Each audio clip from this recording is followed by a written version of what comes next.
Al final, el hombre destruyó el cielo y la tierra. La tierra se movía y giraba, y el espíritu destructor del hombre se inclinaba sobre la faz de las aguas. Y el hombre dijo: que sea mío el poder sobre la tierra. Y así fue. Y el hombre vio que el poder era bueno, y llamó sabios a los que tenían el poder, y a los que trataban de reprimir al poder los llamó débiles. Y fue la tarde, y fue la mañana, el séptimo día. El hombre dijo: que se haga una división entre todos los pueblos de la tierra, que se construya una pared entre aquellos que me apoyan y aquellos que están contra mí. Y fue la tarde, y fue la mañana, el sexto día. Y el hombre dijo: reunamos todos los recursos en un solo lugar y creemos instrumentos de fuerza para defendernos. Abramos un radio que modele las mentes de los hombres, un proyecto que controle sus cuerpos y símbolos que capturen sus almas. Y así fue. Y fue la tarde, y fue la mañana, el quinto día. Y el hombre dijo: que se haga una censura para separar la luz de la oscuridad. Y así fue. Y el hombre creó dos grandes centros de censura para controlar los pensamientos de los hombres. Uno que dijera solamente la verdad que deseaba que se escuchara en el exterior, y otro que dijera solamente la verdad que deseaba que se escuchara en su casa. Y así fue. Y fue la tarde, y fue la mañana, el cuarto día. Y el hombre dijo: creemos armas que puedan matar a millones a la distancia y aprendamos la guerra bacteriológica. Y así fue. Y fue la tarde, y fue la mañana, el tercer día. Y el hombre dijo: hagamos a Dios a nuestra semejanza. Digamos que Dios piensa lo que nosotros pensamos, que Dios desea lo que nosotros deseamos, que Dios ordena lo que nosotros deseamos que ordene. Y el hombre encontró así la fuerza atómica y la lluvia radioactiva para matar a los que vivían y a los que aún no habían nacido, y dijo: que se haga la voluntad de Dios. Y fue la tarde, y fue la mañana, el segundo día. Y después, en el último día, una gran nube cubrió toda la faz de la tierra, y un fuerte llanto llegó desde toda la tierra. Y después el hombre y todos sus hechos ya no estaban más. Y la tierra descansó el último día de todas las ambiciones del hombre, y el universo estaba tranquilo en el último día de todos los actos que el hombre en su locura había forjado. Y ya no existió nada. No hubo tarde, no hubo mañana, no hubo día.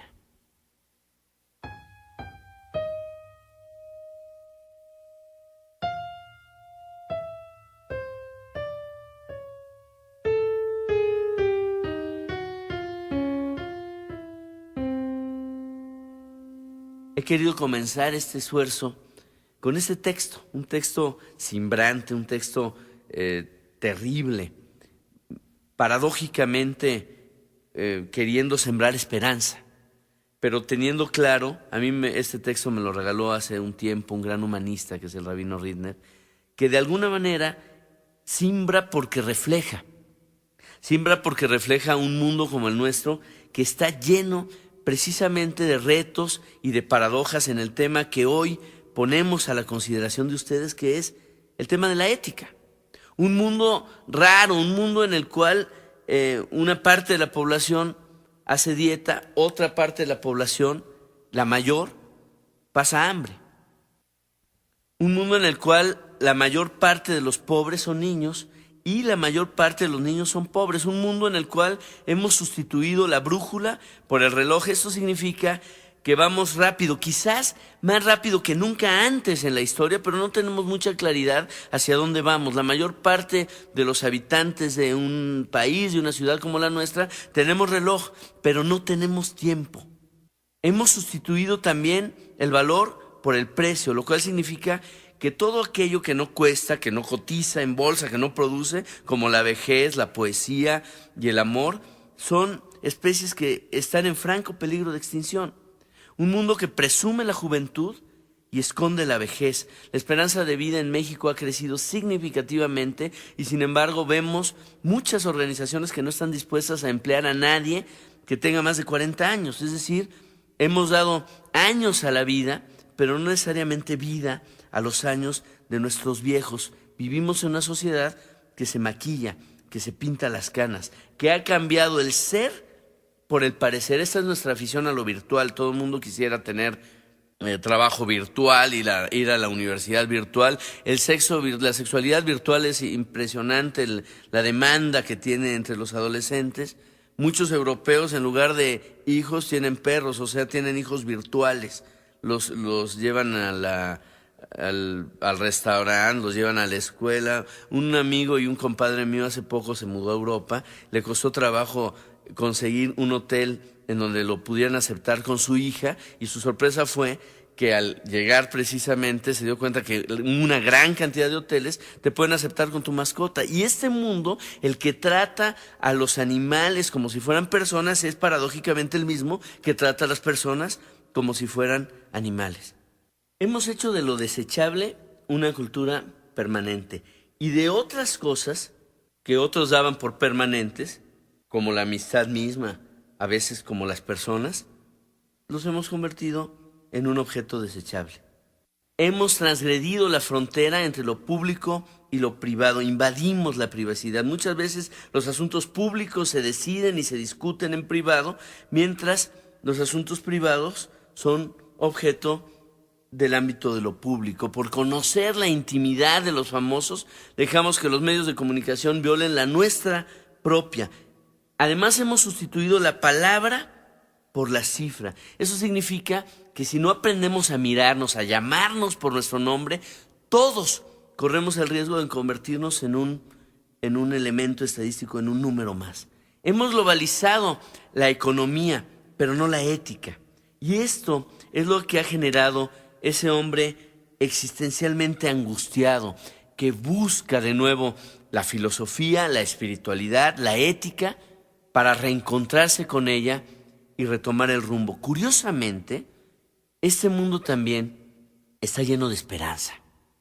Y está lleno de esperanza quizás precisamente porque ha llegado a los límites, porque se han roto los paradigmas. Quienes, por ejemplo, creemos hoy en la pareja, quienes creemos en la familia, tenemos la bendición de estar asistiendo a un momento histórico en el cual la familia está en crisis. Y junto con ello, a la posibilidad de construir nuestra propia versión, nuestra propia manera del ser pareja, del ser familia. Quizás hace 50 años era mucho más fácil, se llegaba a cubrir un rol en un organigrama, los paradigmas eran muy claros, definidos, nadie se salía de ellos, nadie los cuestionaba. El papá trabajaba, la mamá no trabajaba, el hijo se tomaba la sopa de verduras, nadie reclamaba su rol. Hoy tenemos la posibilidad de generar creativamente una expresión del ser familia más a la altura de nuestros sueños, de nuestros valores, de nuestras utopías, y por supuesto con un reto muchísimo mayor en términos de herramientas y en términos de creatividad. Quiero decir con esto que de las cenizas de esta destrucción puede surgir un hombre nuevo, una mujer nueva. Podemos ser mucho más libres de los condicionamientos y de las ideologías que cegaron nuestra visión durante los siglos de la modernidad, pero podemos también poner las herramientas que nos ha dado la modernidad al servicio del hombre para conocernos, para construir, para crecer. Podemos, con la conciencia, reorientar hacia lo humano, tomar nuevamente la persona como centro. Este hombre, que como nunca antes ha sido consciente de sus derechos, y eso es un gran valor de nuestro tiempo, puede serlo también de sus deberes. Y si después de algo más de 50 años de haber promulgado y reconocido internacionalmente los derechos humanos, pudiéramos reconocer los deberes y reconociéramos los deberes de las personas, estaríamos llegando a un ansiado y necesarísimo Código Universal de Ética. Los valores están allí y sin embargo nos cuesta trabajo reordenar su jerarquía. A mí me gusta esa historia de la tienda departamental en la que al tratar de abrirla encuentran algunas cerraduras forzadas los guardias y bueno, sorprendidos empiezan a indagar qué había pasado y para su sorpresa, después de haber hecho un inventario, se dan cuenta de que no falta nada. Dejan pasar a los clientes, pasa la gente y se dan cuenta del problema cuando la gente quiere empezar a pagar en las cajas, porque mientras un refrigerador costaba 5 pesos, un par de calcetines costaba 10,000 pesos. Es decir, lo que los intrusos nocturnos habían hecho era reetiquetar la mercancía. Esa es una buena analogía de lo que ha pasado con los valores. Es decir, estamos dispuestos a dar una vida por cosas que no fueran tan valiosas, un viaje, cosas materiales, una casa, un coche, y aquello que teóricamente decimos que vale más, la compañía de los nuestros, la amistad, la cercanía con nuestra familia, es algo por lo cual estamos dispuestos a pagar muy poco. Y aquí entra la ética como algo fundamental, aquí entra la filosofía como algo fundamental que nos permita volver a ver claro y dar a cada valor su lugar específico en ese edificio, en esa arquitectura de nuestra vida. Mucho más allá de la gran cantidad de razones que podemos dar por las cuales hoy nuestro mundo está urgido del cuestionamiento ético, cuestiones que tienen que ver con la ecología, con la ingeniería genética. Hoy tenemos dilemas éticos inéditos en la historia que no conocieron nuestros abuelos, cuestiones que tienen que ver con problemas de salud, de adicciones, de seguridad, de justicia, del manejo de la economía, de las finanzas, de la sociología.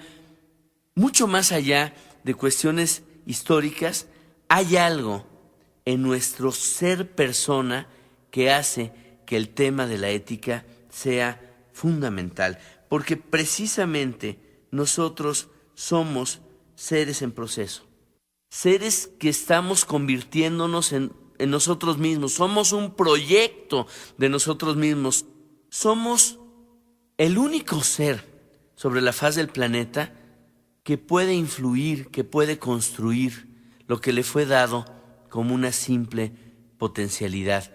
A mí me encantan esas imágenes de las esculturas inconclusas que han quedado en la historia, por Miguel Ángel, por muchos otros, porque en ocasiones se siente en ellas la dramática tensión entre lo inerte y lo vivo, entre lo pesado y lo ligero, entre aquello que puede haber de más material, un bloque de mármol, y aquello que hay de espiritual en la persona humana. Al igual que esas obras inacabadas, nosotros somos, los seres humanos, seres en proceso, pero a diferencia de ellas, somos al mismo tiempo la obra y el escultor. Y las herramientas que nos da la ética son precisamente posibilidades para llevar a plenitud aquello que nos fue dado simplemente como un boceto.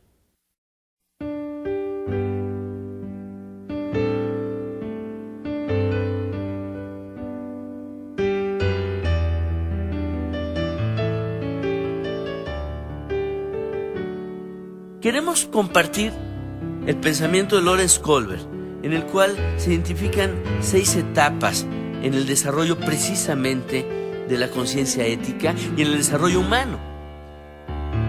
Y partimos de un supuesto metodológico fascinante. Mientras el científico busca, el artista encuentra. Es decir, lo que este contemporáneo nuestro, Kohlberg, ha encontrado y ha detallado desde la precisión del mundo académico, estaba ya en la obra, en la intuición creativa de Víctor Hugo hace un poco menos de 200 años.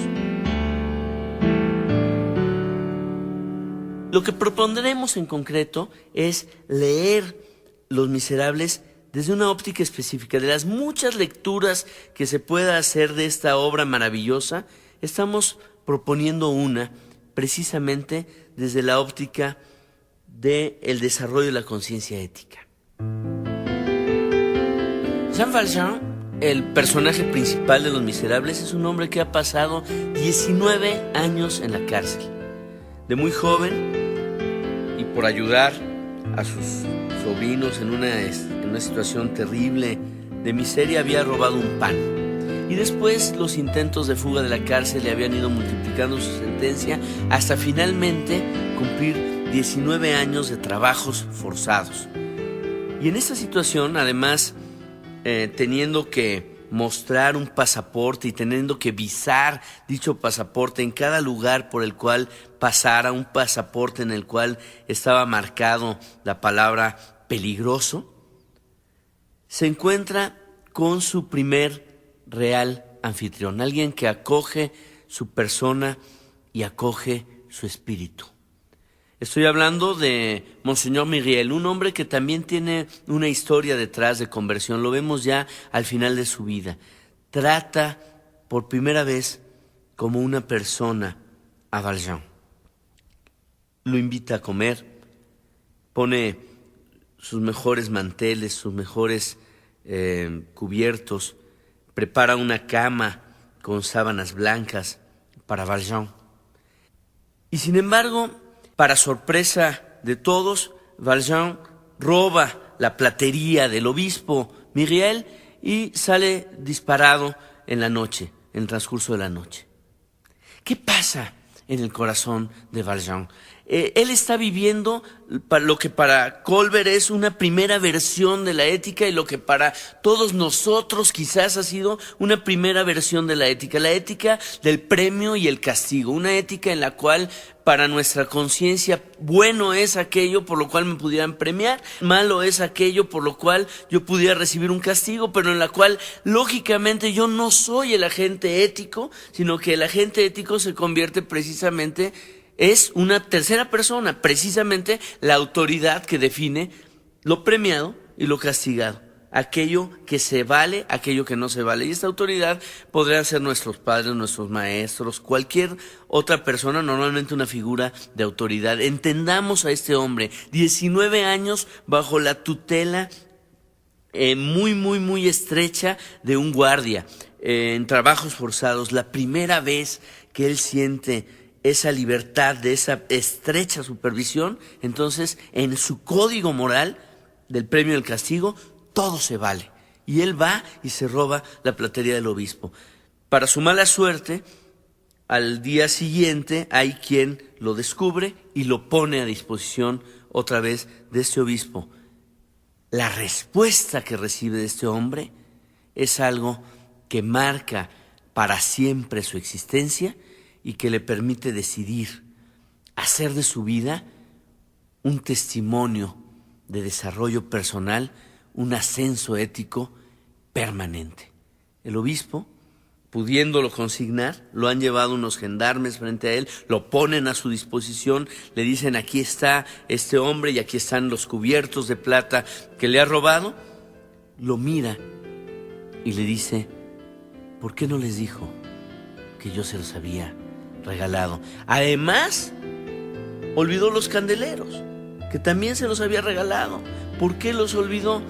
Manda a traer los candeleros, libera a Valjean y le dice, en otras palabras: usted vale más que estos candeleros, pero no se ha dado cuenta.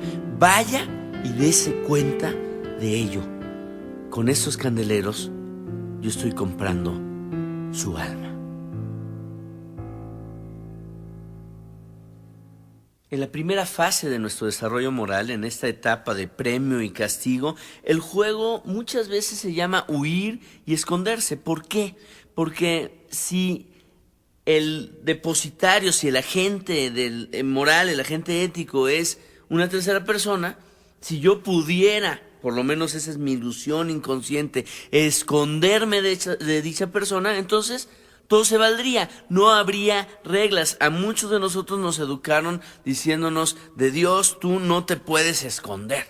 Y uno decía, bueno, en ningún lado, no te puedes esconder en ningún lado. Y eso entonces sonaba terrible, ¿no? Porque en el fondo estábamos diciendo, si yo pudiera esconderme, todo se valdría. Y Dios se convertía en una especie de gran vigía, en una especie de gran policía que dominaba nuestra conciencia. Dios o alguien más, no importa. El caso es que se vale el juego de huir y esconderse de esa persona en la que se deposita la ética, para poder hacer cualquier cosa. Y de alguna manera, Valjean lleva y llevará este juego de huir y esconderse a un grado superlativo, que es el de la impostura. Valjean huye hasta de su historia, hasta de su nombre, decide y se da cuenta que para hacer una vida mejor tiene que romper esa identidad que le parecía maldita por la sociedad y decide hacer una vida mejor.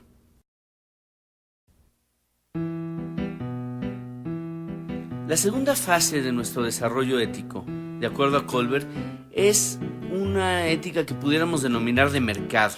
Hagan de cuenta una invasión de la ley económica de la oferta y la demanda en nuestros criterios de acción y de decisión, en el cual decimos más o menos, si algo me quita más de lo que me da, eso es malo.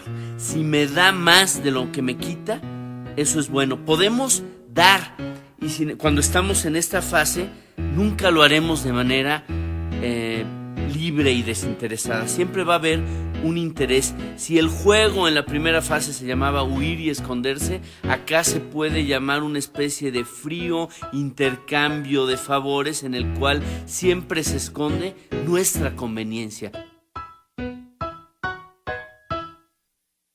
Y nosotros muchas veces vemos que detrás de discursos muy bien recibidos y muy bien construidos, propios de personajes de nuestro tiempo, de la sociedad, de la política, de la economía, muchas veces sospechamos al menos que detrás de sus discursos se esconde simplemente la ética de la conveniencia.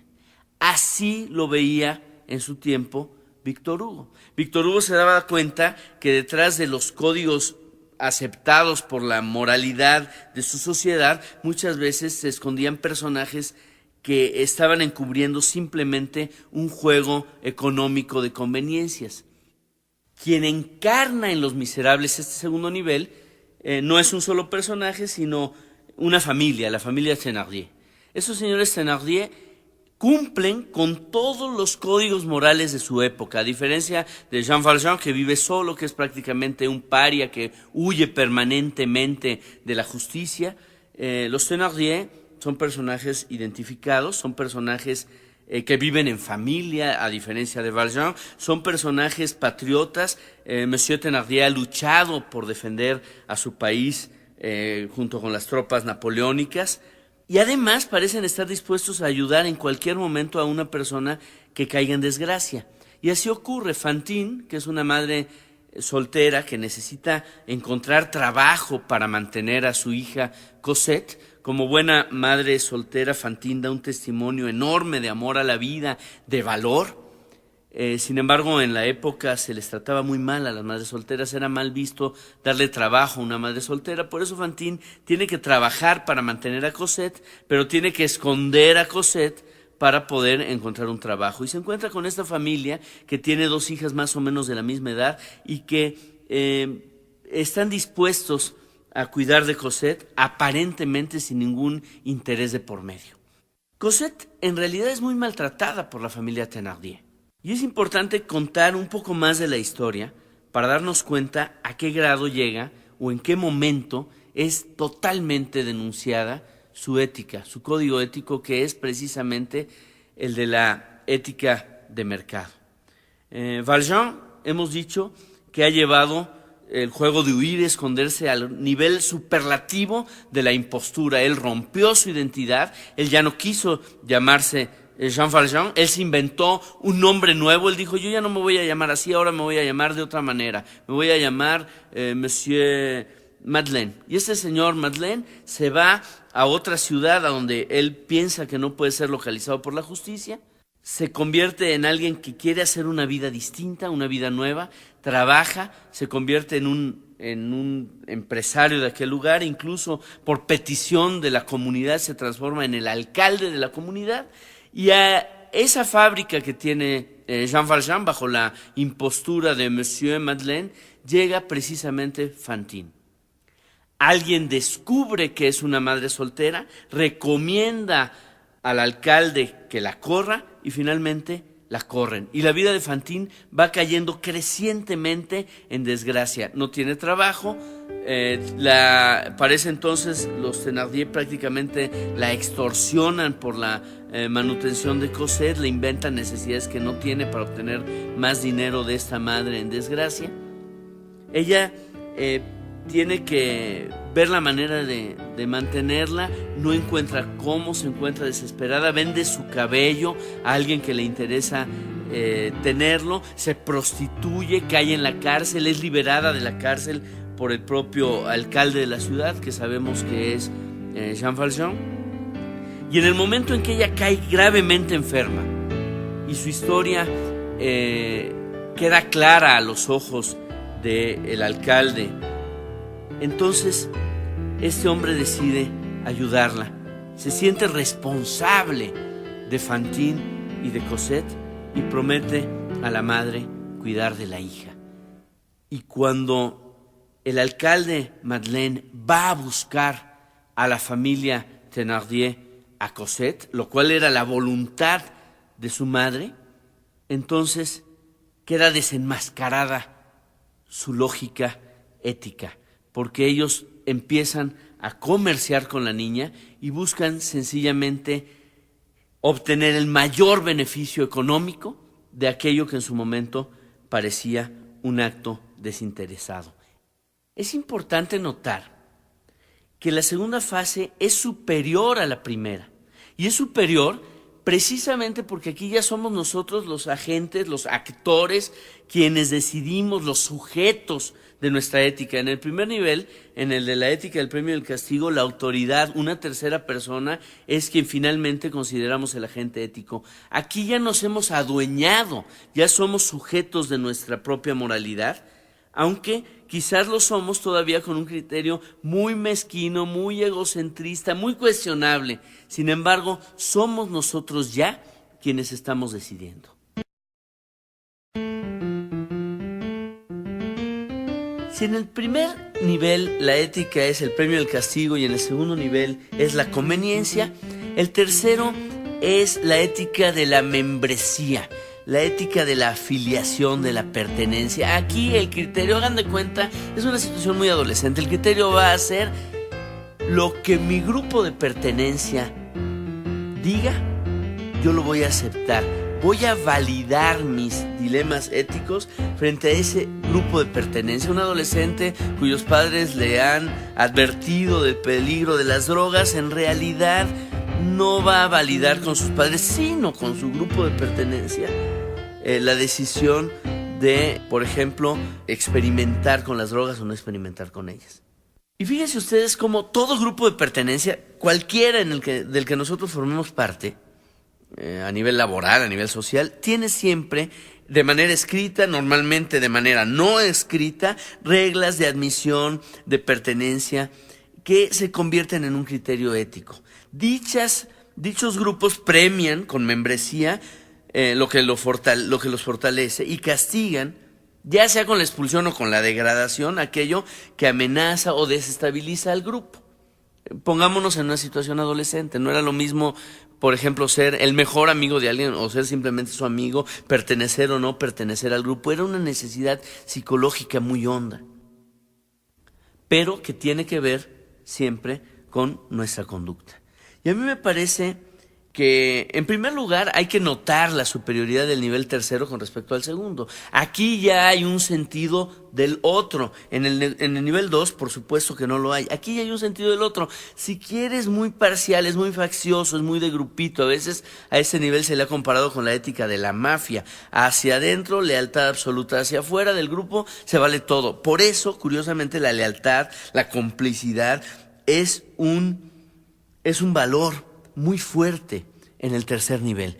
Y es fascinante cómo Víctor Hugo, quien es un intelectual connotado, un político connotado de su tiempo, que de alguna manera está viviendo en un momento muy doloroso, muy difícil de la historia francesa, ha triunfado ya la revolución del 1789, Víctor Hugo nace en el 1802, pero algunos recordarán, no es inmediata la instalación definitiva de la República. Si bien ha triunfado la revolución, hay un primer momento, un segundo, una tercera república en medio, juega un papel en la historia alguien que se autoproclama emperador, estoy refiriéndome a Napoleón, y en ese momento, en esa etapa que han llamado los historiadores la etapa del terror, decía alguna vez en una conferencia Jan Meyer, ningún gobierno que sea ganado por la violencia genera una situación menos violenta que la que preexistía. Y es interesante el juicio, sobre todo dicho por un historiador de su tamaño.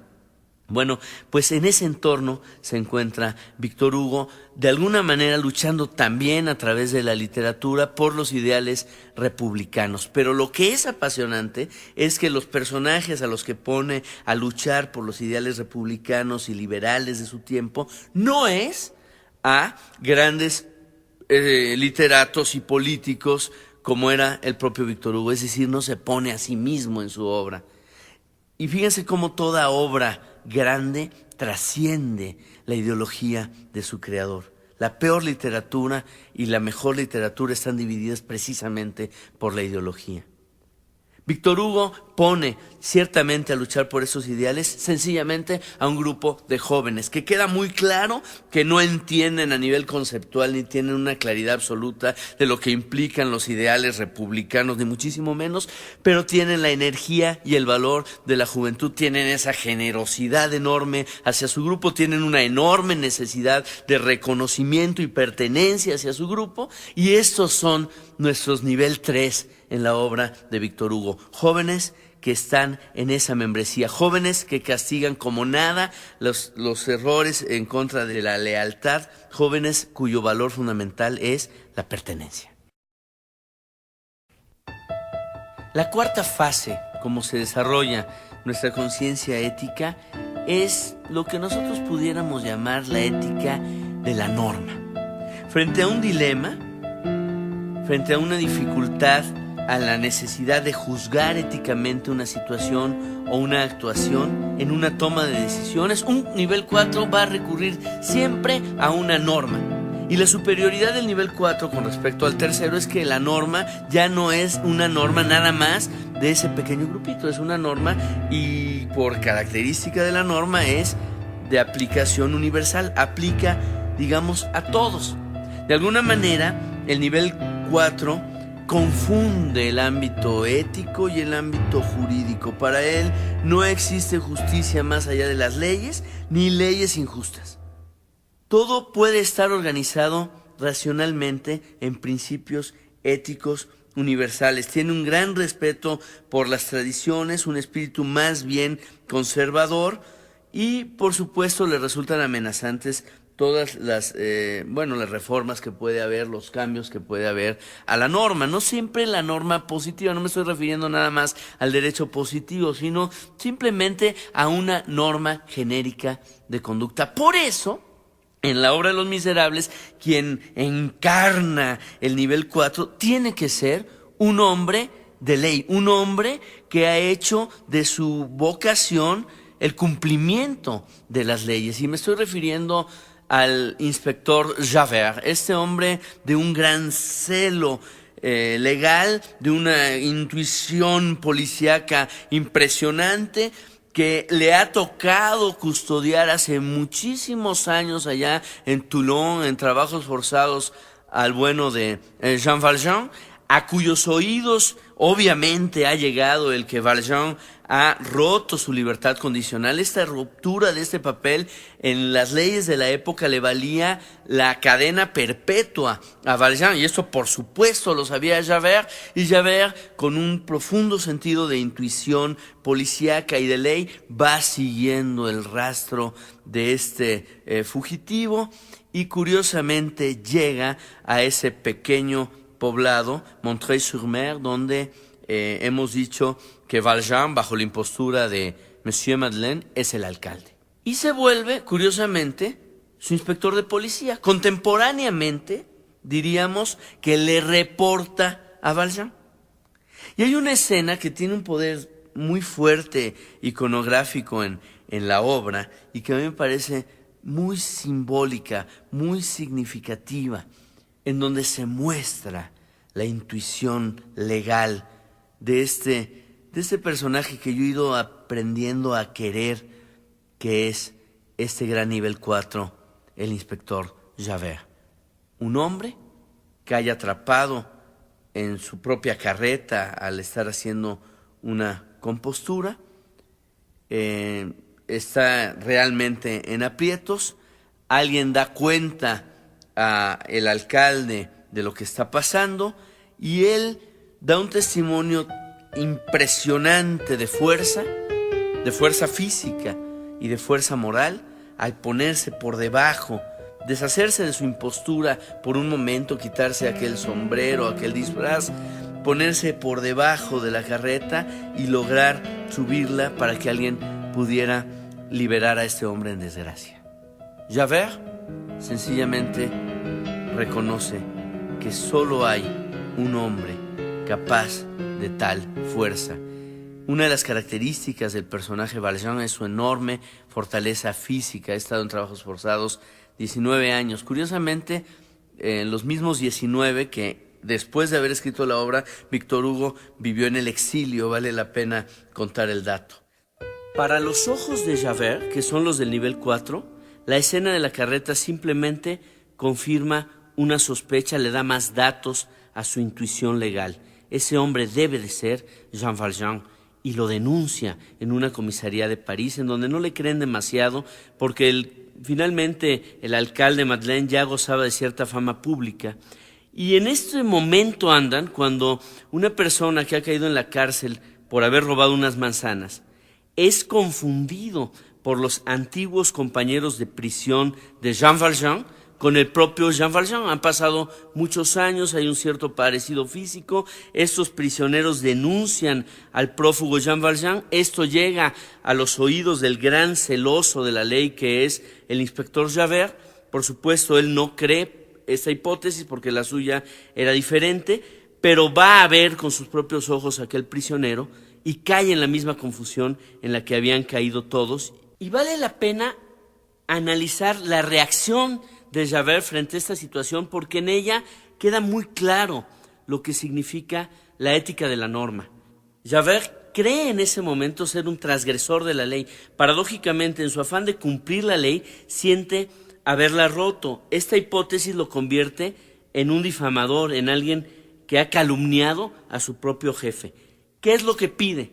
Ser destituido, que todo el peso de la ley caiga sobre sí mismo. Él no comprende una vida orientada a que otros cumplan la ley sin cumplirla él mismo. Castígueme, le dice al alcalde Madeleine, o mi vida habrá sido inútil. La utilidad de su vida está cifrada en términos del cumplimiento de la ley.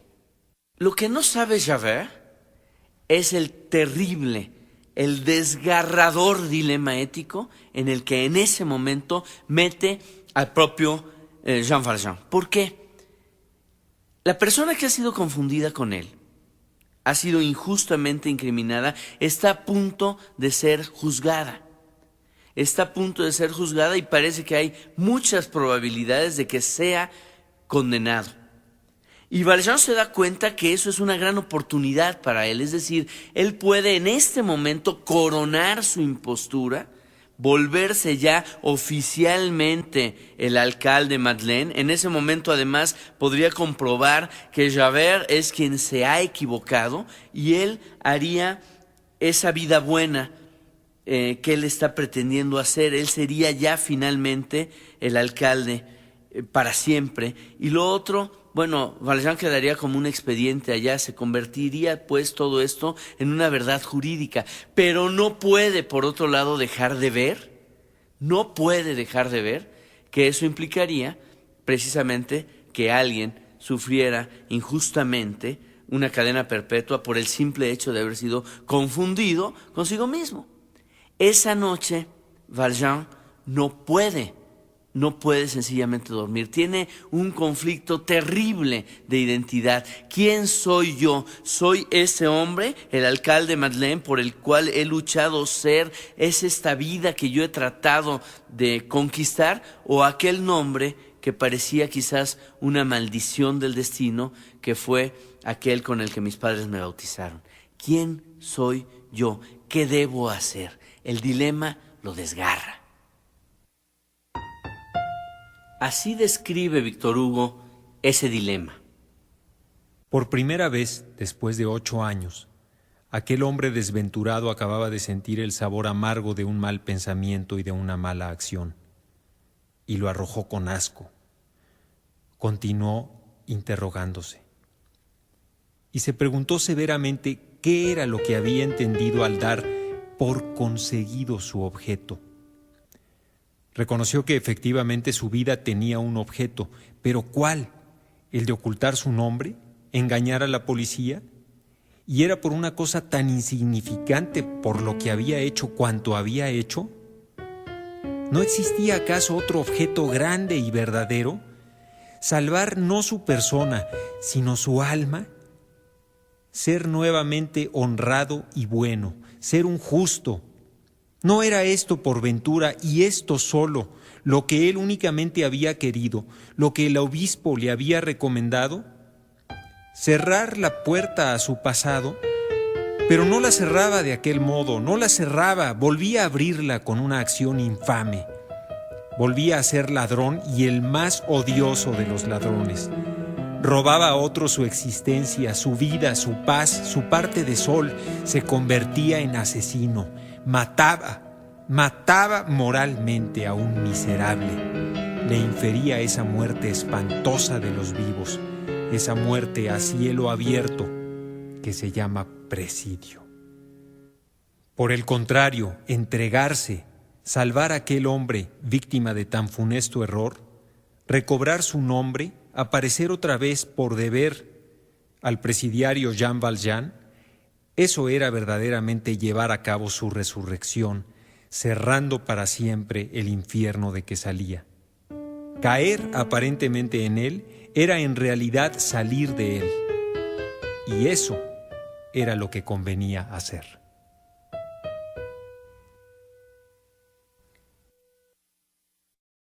Elegir es renunciar, diría André Gide. Cada vez que dices sí una vez, dices no una o 1000 veces. Yo hoy, junto con José Manuel, dije sí a estar grabando y dije no de manera tácita a cualquier otro empleo que le hubiera podido dar a mi tiempo.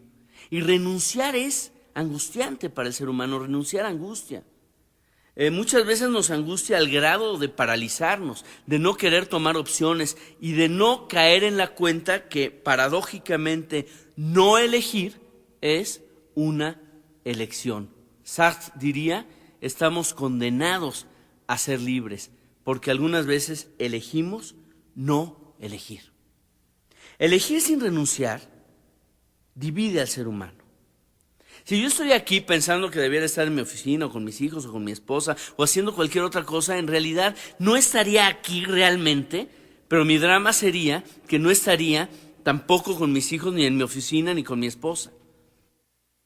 Estaría más bien dividiéndome, esquizofrenizándome. Le pasa lo mismo al médico que está sintiendo toda su vida que debió haber sido ingeniero. No es ingeniero, como es obvio, pero tampoco es médico. Se está dividiendo.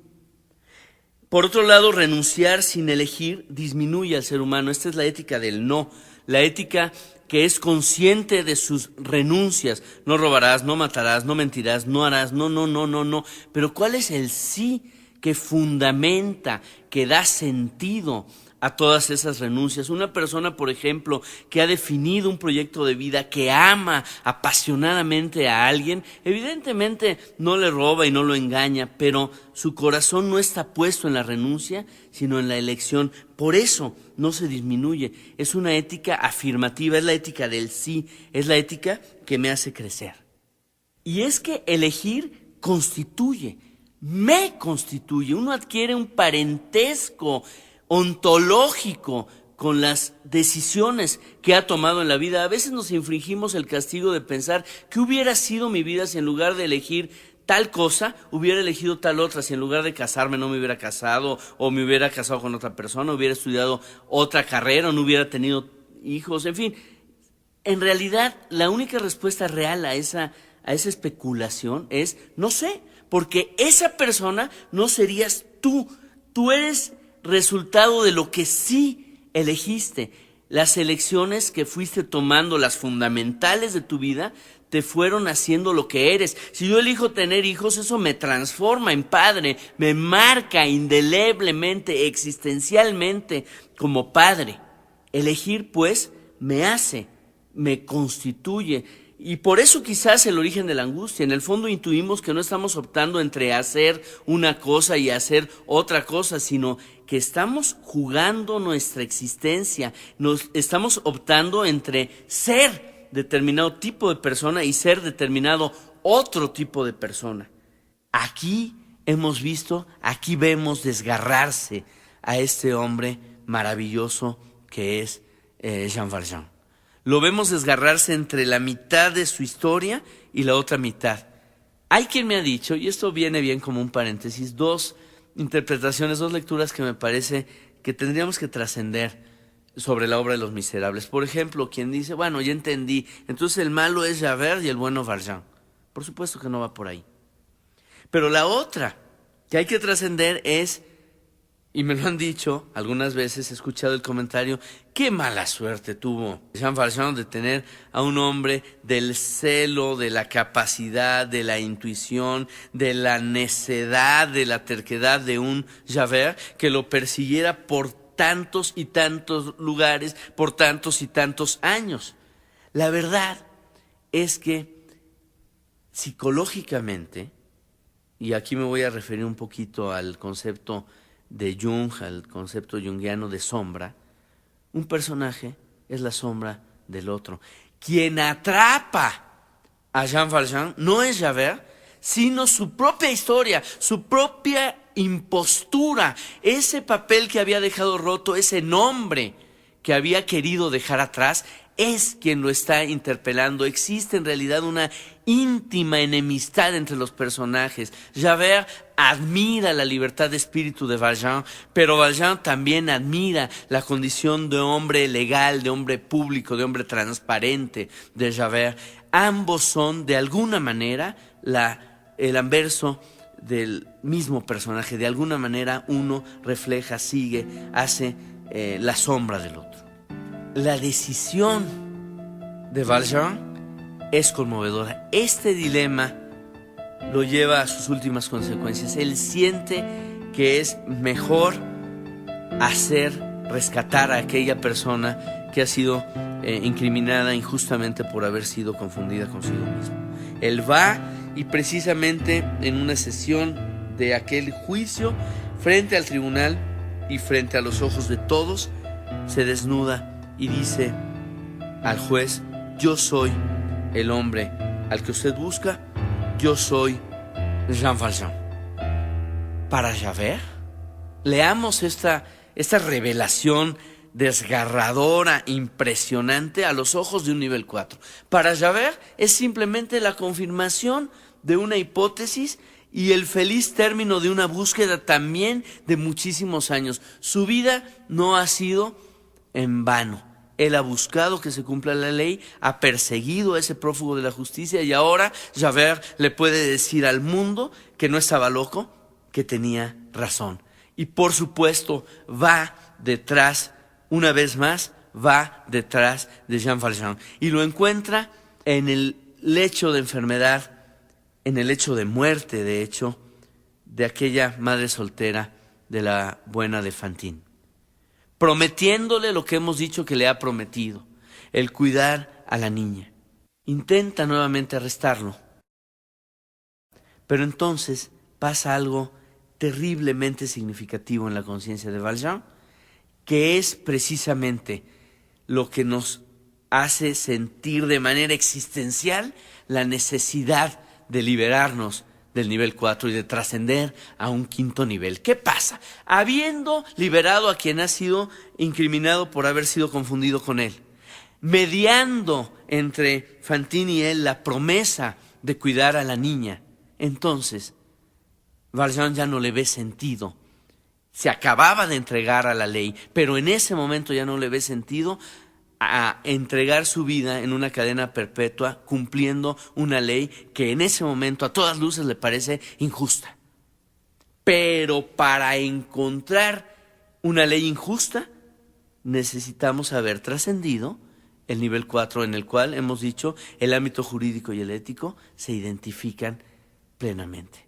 Es decir, habría que trascender a un quinto nivel, el que para Colbert es la ética de la autonomía, la ética de la conciencia rectamente formada, la ética incluso que va a tocar mi intencionalidad y que va a tocar mi interioridad, mientras en el nivel 4 todo es conductual. Los abogados buscan tipificar los delitos, es decir, hacer la descripción externa conductual de un delito. En el nivel 5 cuenta también el universo de lo interno. Por eso este hombre interesante que es Rutherford Kidder, ese periodista que preside la Asociación de Ética Global, da una descripción muy bonita de la ética. Dice, la ética es, él dice, obedience to the unforceable, es decir, la obediencia a aquello que nadie me podrá obligar a hacer, porque tiene que ver precisamente con mi conciencia, es de orden interno. Si en el nivel 4 yo me confieso culpable de un delito, el juez me va a decir, bueno, ahí está la pena correspondiente, también tipificada por la ley. En el nivel 5, si yo me reconozco culpable de una transgresión ética y media el arrepentimiento, el aprendizaje y el resarcimiento de la injusticia de lo que yo he provocado, evidentemente yo me voy a encontrar liberado. Si en el nivel 4 yo alego desconocimiento de la ley, un juez me dirá, bueno, pues usted tiene que, por ser ciudadano de determinado país o por pisarlo, conocer las leyes. Si en el nivel 5 yo transgredo una ley que en una conciencia rectamente formada desconocía, nadie me podrá juzgar. El nivel 5 es esa autonomía, esa libertad que trasciende el mundo de las leyes. En el nivel 1, una persona encontrará, por ejemplo, la motivación de decir, bueno, yo le voy a ser fiel a mi pareja, no vaya a ser que Dios me castigue y me mande el SIDA. Está en la lógica del premio y del castigo. En el nivel 2 diría, bueno, pues mira, por una aventura, puedes perder mucho y ganas muy poco. Está haciendo un frío cálculo de costo-beneficio. En el nivel 3 diría, qué quemón con mis amigos, imagínate, me llegan a sorprender y bueno, qué ridículo, no me van a rechazar del grupo. El nivel 4 dirá, bueno, yo he firmado un contrato en el cual se incluye la fidelidad con mi cónyuge y yo cumplo las leyes. Además, el adulterio es un delito tipificado. El nivel 5 dice, yo amo a mi pareja. Y en ese amor fundamenta su fidelidad. En ese sí libre de su conciencia fundamenta su ética. Este es el quinto nivel.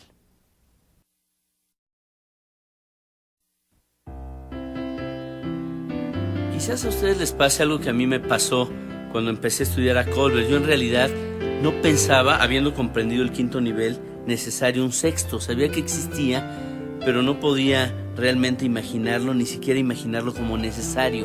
Y sin embargo, debo dar testimonio de algo que para mí ha sido realmente un regalo de la vida, y es que yo he tenido la oportunidad de convivir, de compartir, de aprender, de estar cerca de algunos grandes niveles 6, como fue el padre Chinchachoma, quien cimbró mi vida con su palabra y con su testimonio.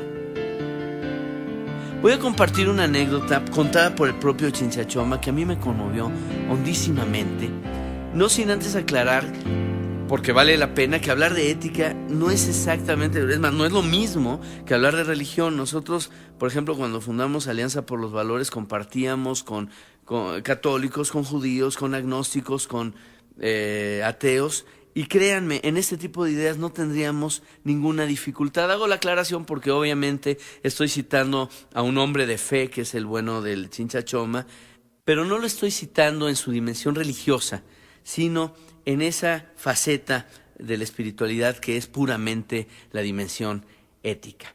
Resulta que el Chinchachoma había denunciado por radio la muerte por tortura de un niño de la calle. Él había entregado su vida, él entregó su vida a los niños de la calle. Él fue, de alguna manera, una persona que optó por vivir en la calle y había denunciado por la radio la muerte por tortura de un niño de la calle. Esto había llegado a los oídos del general Arturo Durazo, que en su momento era el jefe de la policía de la Ciudad de México y que había hecho una artimaña más o menos típica del manejo político de la época para disuadir, para amedrentar al padre Chinchachoma. Lo había citado en un evento público.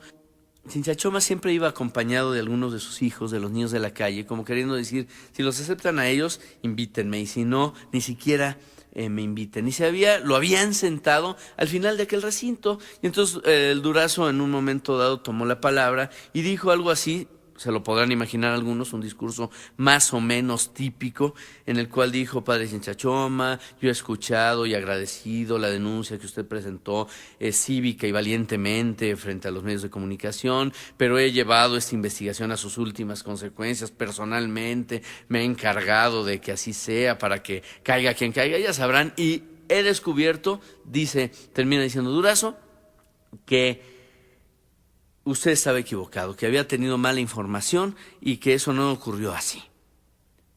Estaba retando el Chinchachoma. Si callaba, otorgaba. Además, Durazo había logrado que eso se transmitiera también por la radio. Chinchachoma lo contaba de una manera impresionante, porque decía: y entonces, hijo, se me subió a la cabeza un encabronamiento divino. Puedo citar la palabra porque estoy citando nivel 6, así es que no tengo problemas lingüísticos. Atraviesa todo el salón, realmente enfurecido, pero enfurecido de una manera de veras inspirada. Va rompiendo todos los signos y todos los ídolos de poder presentes en aquel lugar, como el profeta, hasta llegar al lugar en donde se encontraba el jefe de la policía, para arrebatarle el micrófono. Entiendan lo que está significando todo esto en un escenario como lo podríamos quizás visualizar, lleno de signos de poder. Arrebata el micrófono de Durazo y dice: pues usted dirá lo que diga, pero yo sostengo esto: a ese niño lo mataron. Muchos pensaban que a quien iban a matar allá era el Chinchachoma, pero la anécdota afortunadamente no concluye ahí. Ese día, decía el padre Chinchachoma, después pude recogerme en mi casa, pude llegar a la soledad de la oración para ofrecer la misa con toda mi mente, con toda mi energía, con todo mi amor por Durazo. Este es un nivel 6. El nivel 6 no juzga. El nivel 6 ama. El nivel 6 se da cuenta de que muchas veces la miseria que se esconde en una conducta es precisamente la de alguien que está en búsqueda. No se atreve a juzgar la interioridad de nadie porque sabe que no puede acceder a ella. No opta por psicoanalizar a nadie, opta sencillamente por acoger, por comprender y sobre todo por amar. Se da cuenta que muchas veces oprimido y opresor comparten la misma miseria. Este es un nivel 6. Esta es la fuerza de Gandhi, cuando en su no violencia muchas veces llegaba a transgredir normas injustas para dar testimonio de su injusticia. Pero Gandhi, quien fue encarcelado por esa razón una gran cantidad de veces a lo largo de su vida, al estar encarcelado, estaba amando profundamente a quien lo había encarcelado. Esta es la otra mejilla de Jesucristo, que ha sido mal interpretada por muchos, dentro de ellos Nietzsche, como una señal de debilidad. Estos son también los candelabros del obispo Myriel, que le estaba diciendo a Valjean: usted vale más que lo que se robó. Este es el manto que yo también le estoy cediendo. El nivel 6 tiene, a mi juicio, 3 características. Y quizás aquí me estoy apartando un tanto cuanto de Kohlberg. En primer lugar, hay esta sensación de universalidad, es decir, todos los derechos humanos son para todas las personas. Cualquiera cabe en su corazón. Esta es la universalidad del nivel 6. Además, hay un sentido, a mi juicio, de innovación en estas personas. Así como en el mundo de la tecnología, como en el mundo del arte, hay grandes innovadores. También en el universo ético hay personas que han marcado un antes y un después con su testimonio. No es lo mismo la dignidad de los niños de la calle en la Ciudad de México antes y después de que el Chinchachoma haya bendecido este lugar con su paso. Tampoco es igual la noción de caridad en los leprosos de Calcuta antes y después de Teresa de Calcuta. La visión que hoy tenemos del significado de los campos de concentración en la Segunda Guerra Mundial tampoco es igual antes y después de Frank, de Edith Stein, de Maximiliano Kolbe. Y la tercera característica de estas personas es que han tenido una noción de heroísmo. Han llevado los niveles 6 a sus últimas consecuencias su proyecto de vida. A algunos incluso les ha costado la vida. A Gandhi lo asesinaron, a Jesús también. No así a Teresa de Calcuta o al Chinchachoma. Y sin embargo, todos ellos estuvieron dispuestos a pagar incluso con su vida esas intuiciones, esos testimonios, esa vocación. Y es bueno, por un lado, citar a personas provenientes de distintas tradiciones para aclarar que en todas las tradiciones hay, por supuesto, niveles 6. Estoy hablando del judío Frank, del propio Gandhi, del padre Chinchachoma, de Jesús. Sin embargo, a veces, cuando escuchamos los nombres de estas personas, internamente alguien pudiera estar diciendo, bueno, mira, el nivel 6 está bien así como para Gandhi, para Frank, para Teresa de Calcuta, pero pues yo soy Eduardo, man. Yo soy Juan, yo soy Inés, yo no. Y la verdad de las cosas es que ser nivel 6 no es imitar a nadie.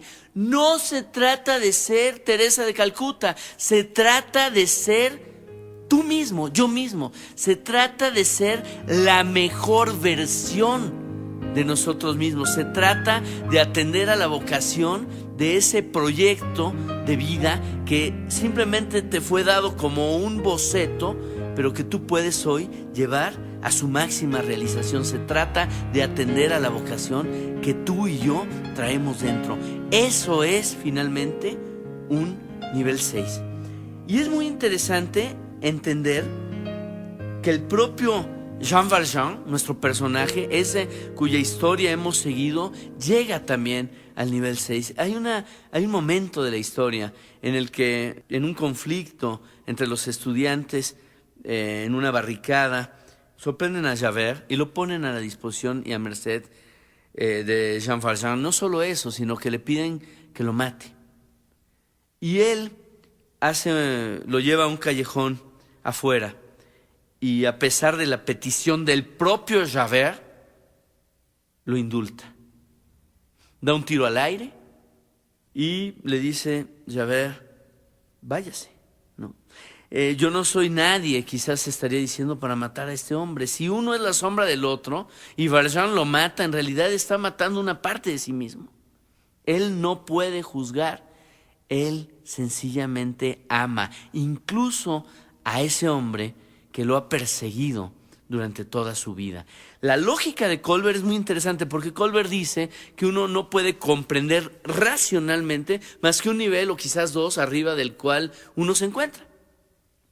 Eso supondría que en el primer gesto, en el de los candelabros, cuando Monseñor Myriel deja en libertad a Jean Valjean, Valjean en realidad no estaba comprendiendo, es decir, no entraba a su cabeza aquello, pero se dejó tocar el corazón por ese gesto de ese gran nivel 6 que era el propio Miguel.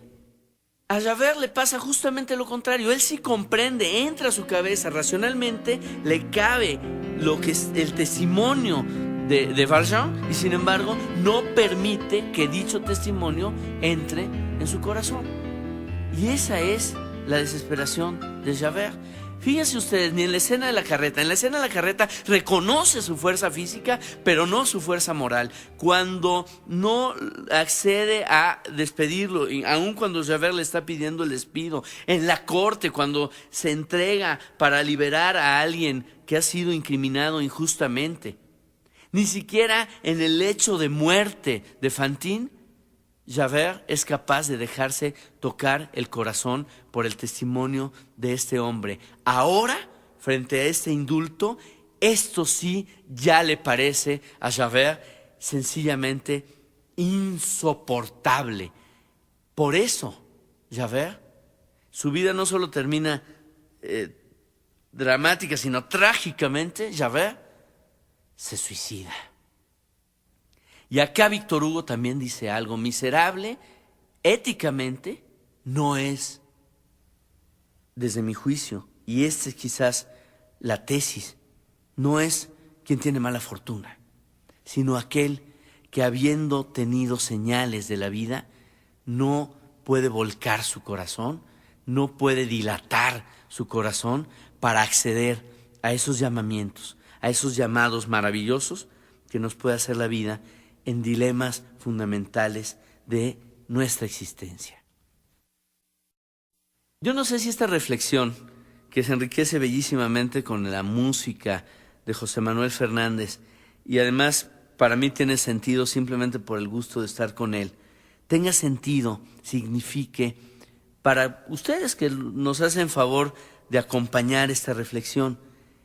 Es más, no sé en qué nivel se encuentre cada quien de los que escucha. Ni siquiera tengo claridad en cuál estamos nosotros. Esto, lo que sí sé es que no es una cuestión matemática, no se trata de esquematizar el proceso. Lo maravilloso de Colbert es que nos da la posibilidad de entender precisamente que es un proceso. No se trata de decir, bueno, mira, yo soy nivel 5 y pobre de aquel burro que va en el 1, no, sino de entender, comprender, acompañar su proceso y generar precisamente una comunidad en la cual todos vayamos avanzando juntos. Lo que sí sé es que independientemente del nivel en el que estemos, tampoco esto es un absoluto, hay momentos, hay circunstancias en la vida que optamos y reaccionamos como un Thénardier, somos un nivel 2, un nivel 1, otras quizás alcanzamos niveles superiores.